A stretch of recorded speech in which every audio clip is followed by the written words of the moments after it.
Good afternoon and welcome to The Appeal Live, a co-production of Now This and The Appeal. I'm Emily Galvin-Almanza. And today's guest is Malcolm Kenyatta, Pennsylvania state representative seeking Democratic nomination in next year's U.S. Senate race. But before we talk with Representative Kenyatta, I want to give you all a little bit of background about the race, why it's so important, the stuff you need to know. So last October, Pennsylvania Senator Pat Toomey, a Republican, announced that he would not be running for a third term in 2022. Toomey's retirement sparked, of course, immediate jockeying for a race that is likely to be one of the most competitive and interesting in the country, with critical implications for which party controls the U.S. Senate. Remember, with the current 50-50 split in the Senate and Vice President Kamala Harris controlling the tie-breaking vote, Democrats hold literally the slimmest majority possible. So this race is a game changer. That brings us to February, when 30-year-old Malcolm Kenyatta, a state representative from Philadelphia, threw his name into the ring, joining a Democratic field that already includes Lieutenant Governor John Fetterman and is expected to grow with other high-profile entrants to this race. Kenyatta told the Philadelphia Inquirer last month that if, and I'll quote, "if we're going to secure a democracy in the future, we have to have a system that actually works for working people. The people that will be best able to lead us to that place are people who know exactly what it looks like when government fails." So joining us now to talk more about his campaign platform and vision for Pennsylvania is Representative Malcolm Kenyatta. Representative, thank you so much for joining us. Anytime, Emily. Thank you so much for having me. So I'm going to kick off with the housing crisis, because as we know, Americans across the country are at the mercy of eviction moratoriums right now. In all housing courts, of course, where people go when they are being evicted, landlords have lawyers and tenants or people facing eviction generally don't. They generally have to face eviction alone with no right to a lawyer. Now, a recent poll from Data for Progress in the Lab, which is a project of the Appeal, found that 68% of voters, including 75% of Democrats, 71% of independents, and almost 60% of Republicans, support guaranteeing access to a lawyer for people who are in eviction proceedings. Now, if you were elected, would you support federal funding to spread a right to counsel program across the states? And how much federal funding would you allocate to that? So first of all, thank you so much for that. And when I hear the statistics from that poll and the 60% of Republicans, unfortunately, it's not 60% of the Republicans in the Pennsylvania House of Representatives, because I have a piece of legislation that would do exactly what you're talking about. Myself and Representative Sarah Innamorato out of Pittsburgh have talked about this issue at length. And this is why when you quoted me from that article when I launched, it's why lived experience, I think, is so key in this race. And unfortunately, we don't have it enough in the United States Senate. Growing up, I moved 4 or 5 times as a kid because my mom wasn't able to make the rent where we were. And so, I've come home from school and had to have my mom say to me, "Hey, put everything you got into a couple of plastic bags because we can't stay here anymore." And so it's why I've really helped to lead the fight as a part of the House Democrats Housing Working Group to find solutions on all of these issues, including the right to get in as it relates to evictions. We know right now, or at least I know here in my district, that we had an eviction crisis long before I ever knew what COVID-19 was. And it's a part of the reason I've led this fight in the Pennsylvania House.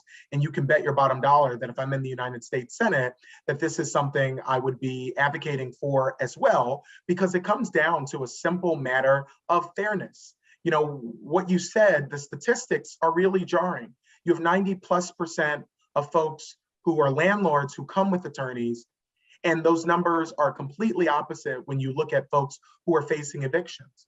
And we know what those evictions do to folks' ability to get secure housing in the future. And so this idea that when you are in a criminal case that you have a lawyer, but we don't extend that to when your housing is possibly taken from you, that really doesn't make much sense. And it speaks to this upside down system we have as it relates to poor people and working families. I want to delve into that horrible system a little bit more and talk more about parents with kids who are in economic crisis right now. President Joe Biden, of course, recently signed the American Rescue Plan Act, which includes an annual child tax credit benefit that will range between $3,000 and $3,600 a year, depending on the age of the child. This has been promoted by its supporters as one of the strongest steps taken in a generation to alleviate childhood poverty, especially for Black and brown kids. Now, if elected to the Senate, would you vote to make checks for kids permanent? And if so, how? So not only would I vote to make them permanent, but this issue of childhood poverty, it's one of the issues that got me engaged in public service. You know, I grew up in a working poor family. My parents divorced when I was very young. My dad was a social worker and my mom was a home health care aide. And after, just think about this, Emily, after years and years and years of working with folks who had severe physical and mental disabilities, working overtime, double time, triple time, my mom's the highest salary she ever had, and we lost her a couple of years ago, $12.50. $12.50. So this economic imbalance that we see is directly impacting families. And on all these issues that we've talked about and that I know we will talk about, not one of these issues is hypothetical to me. You know, I didn't read about this in a book somewhere and said, oh my God, this sounds like a problem. I was one of those kids who grew up in the type of poverty that the expansion of the childhood tax credit, but also the expansion of EITC is really helpful to lift up these families who've really been hurting. You know, one of the things that you have to really look at are all the loopholes that exist for corporations. And right now you have companies like Amazon that are not only trying to bust unions, where folks are trying to organize themselves, but are also paying $0 in federal taxes. And that shouldn't be something that just Democrats are angry about. That's something Republicans should be angry about, independents should be angry about, because they're not paying into a system that they benefit so much from. And so investing in families, making sure we have young people and families that can sustain and lift themselves up. This is not like just some nice thing to do as a favor to families that are struggling. It's the right thing economy for economic growth. And so when you raise taxes and close loopholes on corporations to make sure that they're actually paying their fair share, then you can do the types of critical investments from a tax policy perspective that put families like mine into better economic standing and ultimately fuel our consumer-driven economy. Talking for a second about the way in which the effects of what we're talking about seep out. I really want to sort of stay with your theme of lived experience being important, because all of the complexity that comes out through lived experience, I think, is really important to discussing these issues. And I want to I was formerly a public defender, and I know well, both from firsthand experience and from, reading on this topic, that there's really strong evidence that incarceration causes poverty, yes, but also being poor makes you much more likely to be interacting with police, to be ultimately incarcerated. And so I'm wondering if you can talk about this checks for kids idea and childhood poverty and link it back to, in your mind, how it relates to incarceration and also to public safety. You know, you're exactly right. And thank you for, dedicating, your career to helping these families. In many cases, afford a big fancy lawyer. And what I'm sure you saw in your work and what I saw as an intern, I was an intern for one summer for a common pleas judge here in Philadelphia when I was in college. And what broke my heart every time I came into work during that summer was she would let us sit on the bench with me and the other interns. And so you would sit there and you see person after person come in who not only like me, but in some cases are from my neighborhood. And she would also have us go visit institutions, our state and county institutions, prisons, to go see folks there. And I went one time, this time in my role as a legislator, and saw a friend of mine from high school and was, gobsmacked at what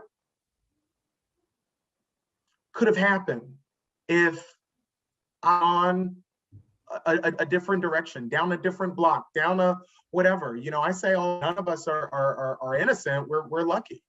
And what happens is that communities where folks are poor, not only are they over policed and under resourced, but we actively and continue to poverty in many ways.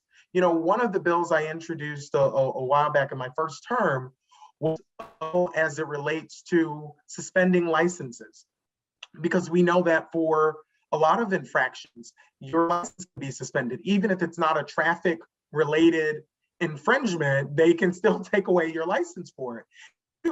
It puts folks in a position where not only are they in trouble, not only do they have a fee or a fine that they have to pay, but now you've taken away their ability to actually pay that fee and fine. And so now they're hit with late fees and they're hit with additional penalties. And it creates this really toxic system that people can never get out from under.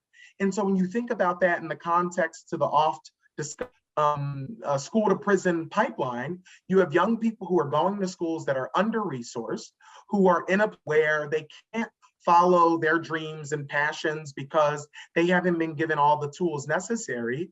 And then they end up making a mistake. And in many cases, a mistake as small as having a bag of weed in your pocket, which should not be a crime at all, ends up turning somebody's lives completely. They get out and then they're never able to get good employment. The reason I introduced the bill with a deeply conservative Republican member called the Fighting Chance Act, which would allow to get more ready access to professional licenses. Pennsylvania has state jobs that in other states you can just go do. In Pennsylvania, you have to be licensed to do. And so dealing with occupational licenses was one of the ways that I thought that we could start to more deeply address effects of recidivism and how we can that somebody who's been incarcerated ends up being incarcerated again. And we understand that these things are interconnected. I want to focus on the issue that you've brought up here, which is that so much of this problem and so much of the sort of life fallout that people experience from poverty is stuff that can be fixed with, I'm sure everyone will be flabbergasted, money. Money can fix a lot of these problems. And we recently interviewed Asia Brown, and we've talked a lot about the Compton Pledge and guaranteed income to residents in Compton. So I'm wondering, as we think about all of these different poverty-related crises that people are experiencing, and consider a unifying solution of just funding, would you support distributing a guaranteed income in the form of monthly checks? So I think guaranteed income is a good idea, but you also have to, and I understand that, dig into the details. And there are some proposals as it relates to guaranteed income that say other social safety net programs and then just give folks a flat check. And I'm not sure whether or not that is something I would support. What I would not support is that would lower folks' ability to have Social Security or to be on aid or to get SNAP benefits. And so I think the idea of guaranteed income I really like, but it's an idea that we have to look at in a holistic way as addressing poverty and tackling these deep-rooted issues. And it's good, but it's an idea that you really have to look at to make sure you're in some of these other programs which work really well and help people. So, Representative, going back for a second to the question of reentry and bringing people home and how to safely bring people home and create some restoration for communities who've been impacted by incarceration. Governor Tom Wolf has recently, of course, exacerbated Pennsylvania's incarceration crisis by failing to commute sentences who the Board of Pardons has recommended for release. And I'm wondering, for most of this country's history, governors commuted far more sentences, hundreds or more per year. We're now seeing governors being incredibly parsimonious with letting people come home, even when they're recommended for release. So if you have the bully pulpit of becoming a US Senator, what would you do to call on Pennsylvania's governor and perhaps other elected officials to bring more people home from prison? Use the bully pulpit I have right now to do exactly that. I stood with enough members of the legislature, as well as activists and families, the governor to use his reprieve power to let folks home as it relates to COVID, because we know that aggregate settings have been a breeding ground for COVID, and many of our correctional facilities have not been safe. And a 5-year sentence, even a 25-year, sentence, that should be a life sentence. It shouldn't be a death sentence, excuse me. And we know that the governor has his authority to do some of these things, and I will continue to speak out about him moving quickly and moving aggressively to serve their time. But also during a pandemic, there should be no question that he should be doing everything he can to get folks home who have met the really high bar of being approved by the Board of Pardons, as well as seniors or at high risk who pose no risk of recidivism, of having recidivism, excuse me. And that is something that myself and others have continued the governor to do. We've sent letters on this, we've held press conferences, and that he does it, that he listens, because there are folks whose lives are, not being hyperbolic here. There are folks whose lives are at risk if we don't act.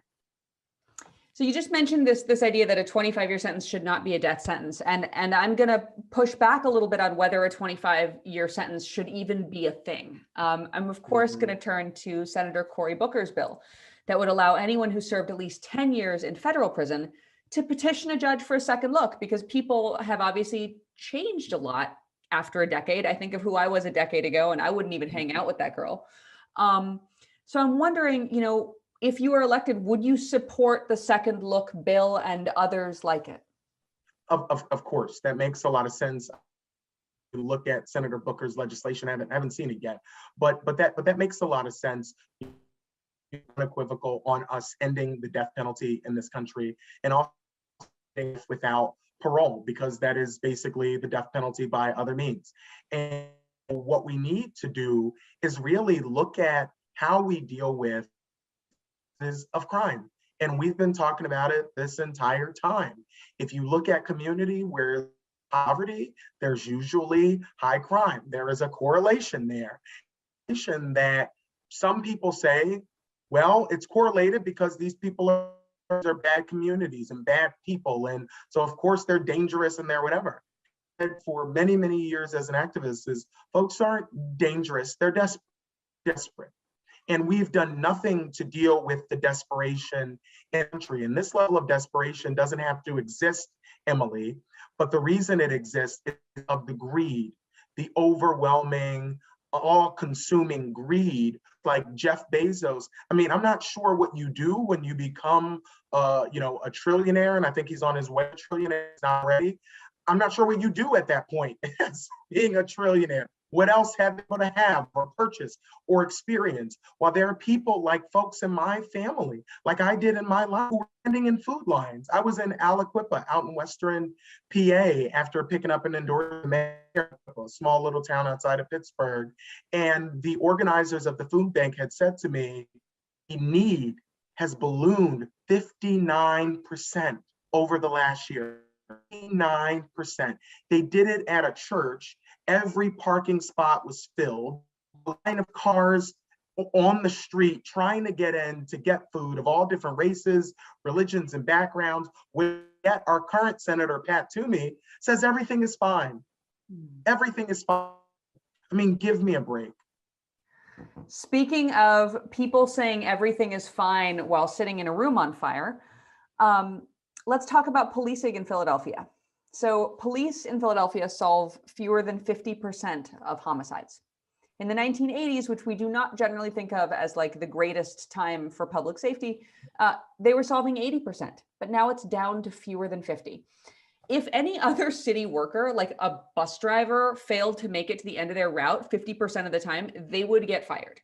So what actions do you think that the mayor can take to ensure that police in Philadelphia are focusing more on crimes like homicide and less on things like low-level enforcement, trespassing, like the sort of very easy to make arrests that don't have any relevance to public safety? A part of what's really troubling and really sad is that the protest, the summer of protests around the murder of and Breonna Taylor, the aggression that we saw, the tear gassing of peaceful protesters, that ended up in a report in front of the United Nations that said this is a prime example of what policing should not look like when you have peaceful protesters. Philadelphia has become an international model of what we should not do as it relates to police engaging with citizens, particularly folks who are peacefully protesting.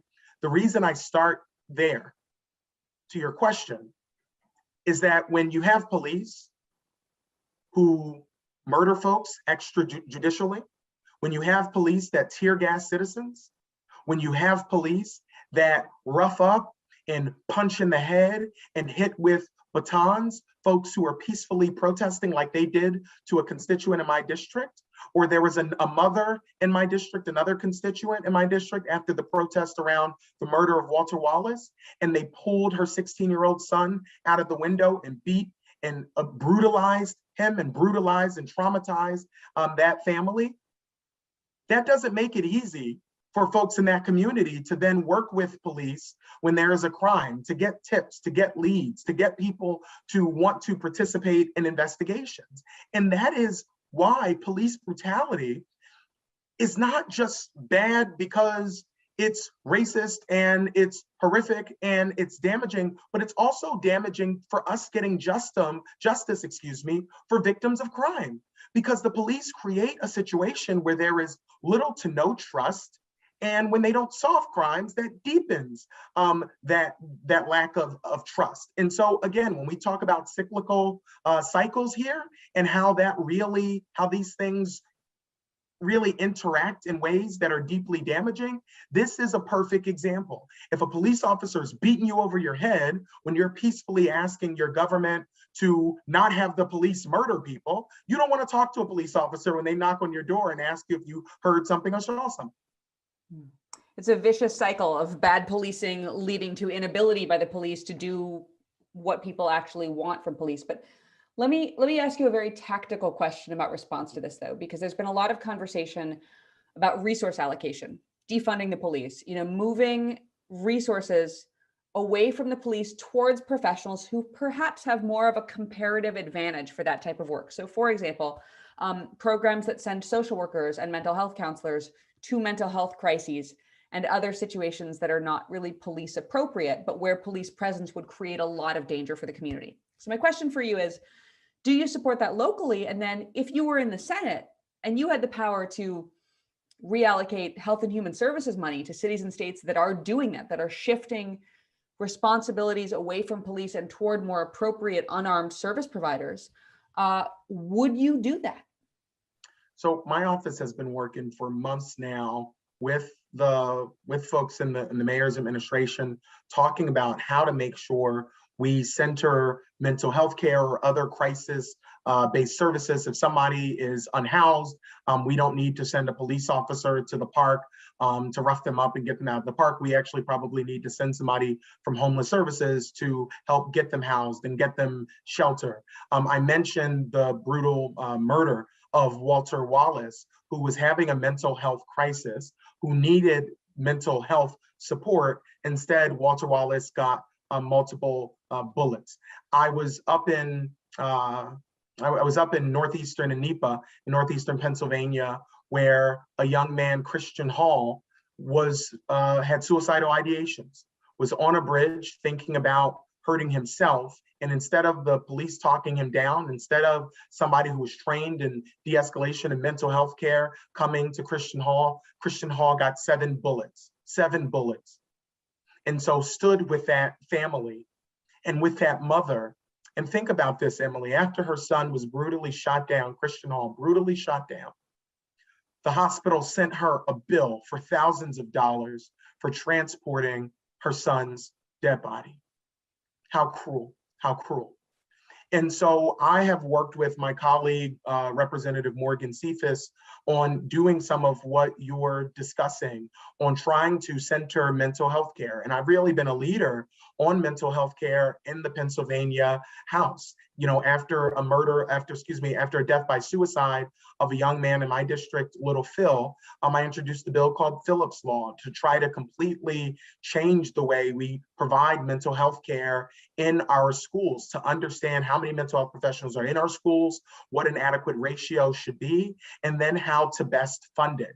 And so, I don't think we need to defund the police, but I do think we need to invest in things that actually provide for public safety. And the things that I just outlined are things that actually make communities safer. Every day when somebody leaves out of the home, no matter what uniform they put on, whether they are put on a cop's uniform, whether they put on a uniform for a job, the folks who love them best want them to come home at night. They want them to come home. And unfortunately, we have a system right now where, and I know it again firsthand, walking down the street, have cops pull me over for no reason, throw me on the ground, ask me where I'm going in my neighborhood. This is unacceptable. And what it does is make the job that police have of trying to get justice for victims, it makes it almost impossible. I'm still sitting with that mother you just described for a minute. So these are massive issues we're talking about, and they are just a handful of a huge number of issues, life or death, survival or not survival issues that you would be handling if elected to the US Senate. I'm thinking voting rights, court reform, climate change, policing. It's just all of these things that will really, really make a massive difference to Americans and to the world. And Senate Democrats were able to move forward with the American Rescue Plan through a Senate procedure that allows, just to simplify things a bit, financial bills to proceed on a 50-vote threshold, majority vote. But there's all these other critical priorities that would require 60 votes to move forward because of the filibuster. And so as you and I talk about all of these big ideas, I have to ask, most Democrats in the Senate support eliminating the filibuster if necessary to get stuff done. Where do you stand on that? I don't understand why we're even still having this conversation. It should be gone. It should be gone. The filibuster has been used repeatedly to block progress for working families and for Black and brown folks, for folks who look like me. Filibuster was used repeatedly to block civil rights legislation, to block legislation that would have criminalized at the federal level lynching, to block legislation that would have criminalized poll taxes, to block actually Thurgood Marshall getting an appointment to an appellate court at one point. And so, this, I don't know, almost obsession by some with protecting this archaic Senate procedural, maneuver seems to outweigh the real needs of government to get something done for people who desperately need government to do something. I don't think in 2 years, when voters are going to the ballot, that they're going to say, well, sorry, Democrats didn't protect voting rights, or sorry, we didn't do something on climate change. Sorry, we didn't do something on passing the president's infrastructure plan. Sorry, we didn't do something on this. There's this parliamentarian who you've never heard of, and there's this weird, stupid rule, that just blocked us from doing everything. Mitch McConnell pushed through 2 Supreme Court justices, 3, completely changed the federal judiciary, did all sorts of things, understanding that he had the majority. Democrats are in the majority. It's a slim majority. I think we need a big, bold majority that's going to be able to move the type of agenda that will lift up families and change outcomes for people like me. But right now, what we need is action. We need action. People cannot wait. And nobody's going to buy the argument that the filibuster stopped us from doing everything. If we are going to get statehood for DC, we have to get rid of the filibuster. If we're going to pass the John Lewis Voting Rights Act, we can't have a filibuster. If we are going to pass a massive infrastructure plan with huge investments in good union, green energy jobs, we're not going to be able to do that with the filibuster. And so for me, the question is always simple. Is the filibuster going to make it more likely or less likely that we get something done for the American people? I think we all know the answer to that. Well, so I'm going to let you close on one last topic that you just mentioned, which is the John Lewis Voting Rights Act, because I cannot let you go without mentioning, Philadelphia was iconic in this last election. We covered it here at The Appeal on a show called The Count. I remember watching footage every night of voters fired up in Philly. But of course, all of these conspiracy theories also emerged from Philly about voter fraud and irregularities. And that's now serving as the basis for this massive push by the GOP to restrict ballot access at all levels of government, and particularly harming Black and Brown Americans. So if elected, how, beyond the filibuster, which you just gave a very powerful statement on, but how would you push through legislation to secure and even expand the most fundamental right, which is that right to vote? Unfortunately, and it's really unfortunate, I have battle scars from fighting to ensure that every single Pennsylvanian has their voice heard. I serve on the state government committee, which oversees all election laws here in Pennsylvania. I was the Democratic secretary last term. This term, I'm the subcommittee chair on elections. And so I eat, sleep, and breathe this issue. And one of the things we were able to block was the so-called election integrity committee, which would have allowed the House Republican majority to literally subpoena Pennsylvanians' ballots, to impound voting machines, to investigate them as the election was ongoing for quote unquote, and we've called them conspiracy theories, but let's just call them what they really are, lies, to investigate so-called lies. And then I think what was most jarring to me is that there was language in the bill, in the resolution, that would have allowed the House Republicans to use our sergeant at arms and state police to go physically compel elections officials to come testify before sham hearings as they were supposed to be counting ballots. And so Republicans had every vote they needed to pass that. It did not require a vote in the Senate. It did not require the signature of the governor. They could have done it. How did we stop them? We stopped them by doing what I learned when I became a junior block captain at the age of 11. It was the first thing I ever did. I came home one day and was complaining about the neighborhood. And my mom said, well, if you care so much, go do something about it. And I became a junior block captain. And I learned two things that you can draw a direct line from that experience at 11 to right now and to this issue of voting rights. First and foremost, nobody is coming to save us. We need to just get that in our bones. Nobody's coming to save us. But this is the good news. We don't need anybody to save us. There is something so powerful about when we build coalition. And what we did with that election integrity committee was build a big coalition. I used the legislative process to expose the lies, to use amendments and everything I could to slow down the bill. And during that time, folks were writing letters and making phone calls, standing in the cold up in Center County in front of the majority leader's office during a pandemic, saying, make sure my vote is counted. Don't do this.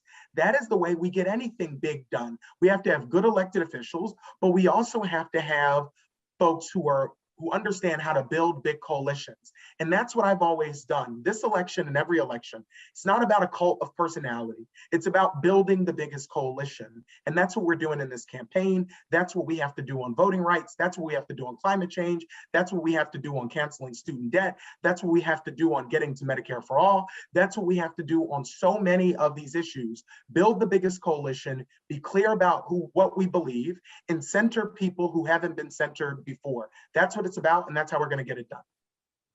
Representative Malcolm Kenyatta, thank you so much for joining us. Thank you for being on the show. I think I should add my extra takeaway, which is that I really want to meet your mom.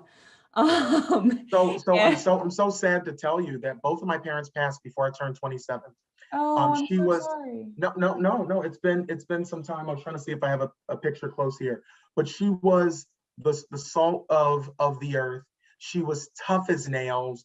And a part of what she instilled in me is this idea of the power of community. When we lean on each other, when we lift one another up, when we collectively bring our voices together, big things can be done. And I think she would be over the moon to know that her little son, little poor Black gay kid from North Philly, that I'm a serious candidate for the United States Senate. And I'll tell you this, and you'll remember it here, we're gonna win this primary and we're gonna win this general election because we're gonna build community, we're gonna build coalition, and we're gonna be clear about who we're fighting for and what we're fighting for. That's a very powerful message from Representative Malcolm Kenyatta. Thank you so much for joining us on The Appeal Live. It has been an absolute pleasure to talk with you. Anytime. Thank you so much for having me. That's another episode of the Appeal Live. It is not too soon to start thinking about 2022. This election will, of course, be decisive in all of the issues we just discussed: life or death issues, community changing issues, issues that matter massively to every American. So I hope you'll stay tuned in here at the Appeal Live. I'm Emily Galvan-Almanza. Thank you so much for joining us.